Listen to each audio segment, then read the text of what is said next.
true. Now, then you might ask, well, what does true mean? Well, and the answer to that would be, it's twofold. What are you trying to do with your speech?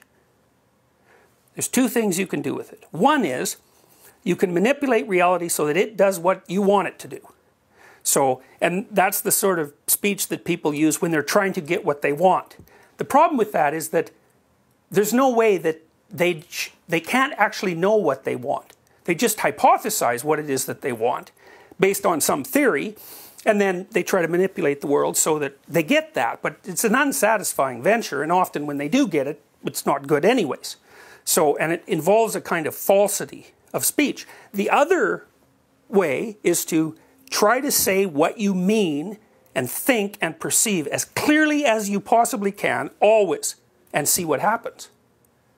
Now, the story that underlies Christianity, and it's not only Christianity, but it's Christianity that I'm most familiar with, is that the rule is live in accordance with the truth and see what happens. So in the Sermon on the Mount, for example, Christ basically says, set your sights on allegiance to God. It's like whatever the highest value is, we'll say. And act in a manner that's concordant with that, so that's your goal. Then pay attention to the here and now, your best strategy for the future.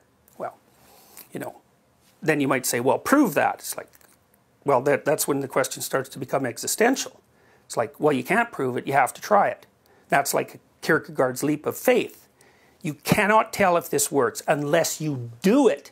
And that's a commitment. It's like, because those two ways of being, like the manipulative way of being, that's an adversarial way of being archetypally. It's manipulative. It's got the lie at its core. That's completely different than this path. So it's a hypothesis. Well, it's a hypothesis that Jung did a good job of elaborating. Although, you know, even with Jung, it's not fully articulated. He's still